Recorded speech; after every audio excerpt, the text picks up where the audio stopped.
Can President Trump persuade Iran to give up its nuclear weapons program? While international attention has been focused on Ukraine and Gaza, the Trump administration's negotiations with Iran have been largely unnoticed. However, with fears that failure could lead to a military confrontation, the talks carry massive implications. So, can Washington really get Iran to disarm? Hello and welcome. If you're new to the channel, my name is James Ker-Lindsay, and here I take an informed look at international relations, conflict, security and statehood. For the past 80 years, preventing the spread of nuclear weapons has been one of the most serious security challenges facing the international community. But despite treaties designed to limit the development, manufacture, acquisition and testing of nuclear weapons, the number of countries with a nuclear stockpile has increased. Once the exclusive domain of the permanent 5 members of the Security Council, today the club includes Israel, India, Pakistan and North Korea. Meanwhile, other countries are believed to be at various stages of research and development. By far the most important of these is Iran. For over 20 years, sustained efforts have been made to persuade it to roll back its nuclear program.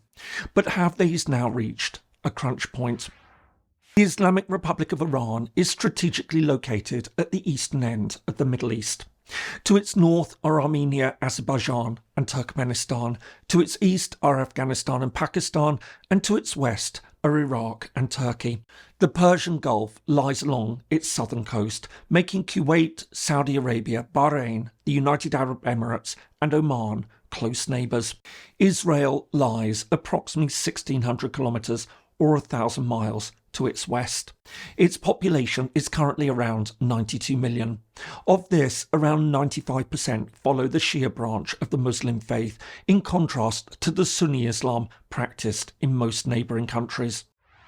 While Iran has a long and rich history stretching back thousands of years, our story starts in the aftermath of the Second World War.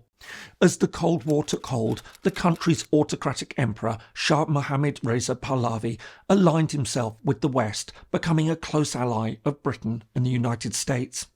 However, he presided over a corrupt and brutal regime. While his opulent lifestyle caused widespread resentment, his secret police ensured that any dissent was swiftly suppressed, with opponents often tortured and murdered. But despite this repression, opposition to the regime was gaining strength by the mid-1970s, and against the backdrop of massive protests, the Shah fled the country in January 1979.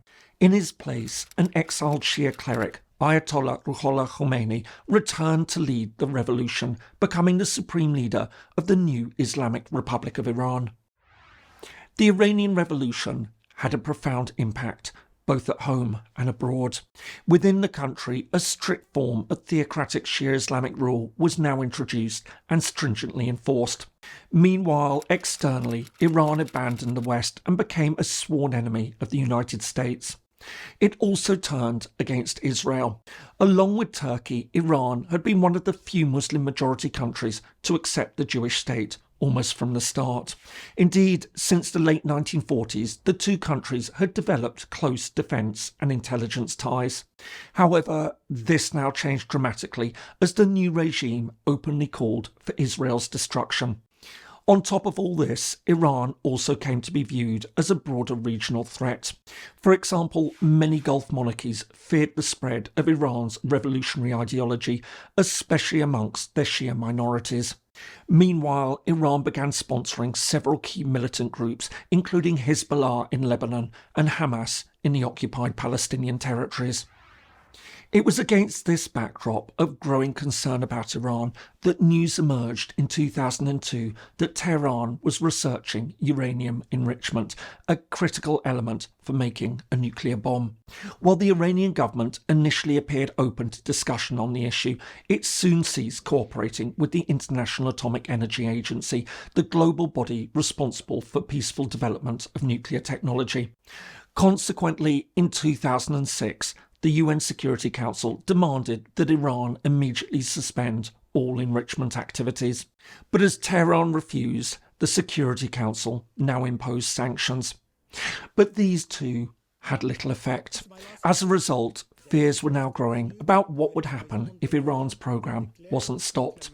In particular, many worried that Israel might step in and attack the Iranian nuclear facilities as it had earlier against Iraq and Syria.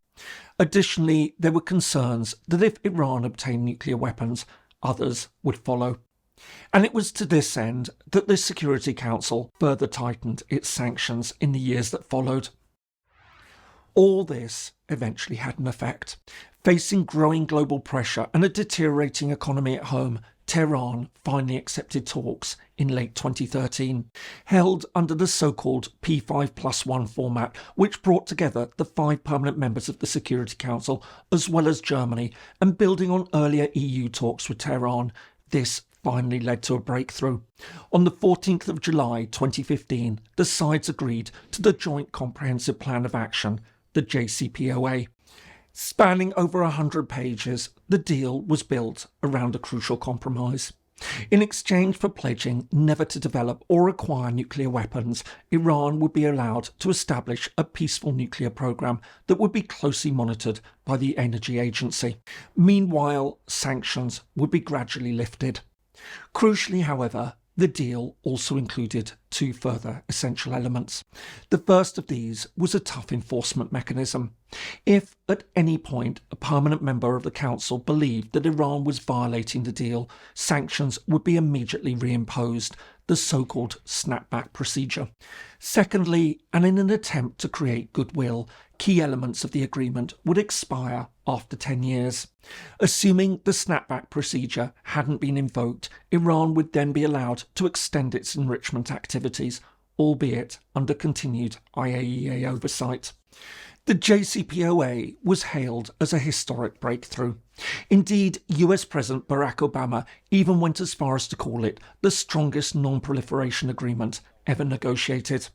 More to the point, it soon led to tangible results. In 2016, following an assessment that Tehran was meeting its commitments, sanctions began to be eased. But despite this progress, everything changed in January 2017 when Donald Trump was sworn in as the 45th President of the United States.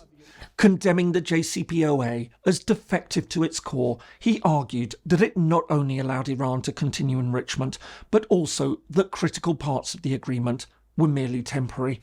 As a result, just over a year later, in May 2018, the United States unilaterally withdrew from the deal, imposing new sanctions on Iran. Trump's decision was met with widespread international anger and frustration. But despite initial hopes that the deal could hold without the United States, Iran soon began new research and enrichment. But while all this led to worries of an Israeli or US strike on the Iranian facilities, Trump's first term eventually ended without an attack.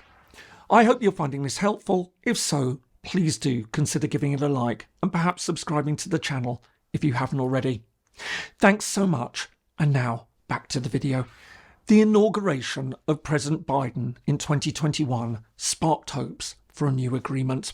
However, any optimism was short-lived, as just a few months later Iran elected a new hardline president.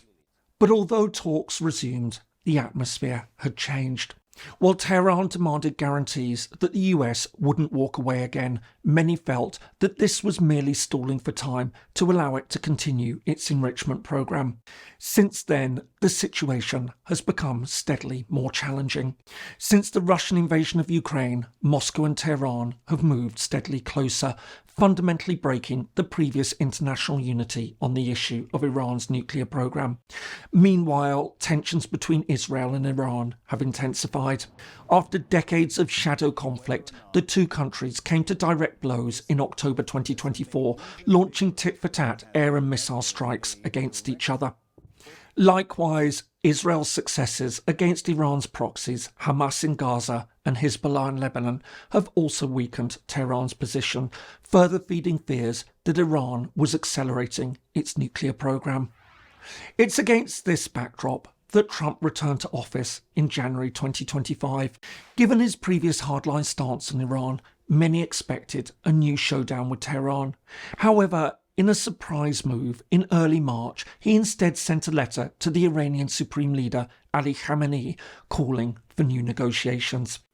At first, though, Iran rejected the deal, not least of all because Trump had demanded a 2-month deadline for an agreement and threatened military action if the talks failed. However, Tehran soon changed its mind, and talks eventually began in early April in the Gulf state of Oman. Led by the US Special Envoy Steve Witkoff and Iranian Foreign Minister Abbas Araghchi, the sides have described the 4 rounds of talks as difficult but productive.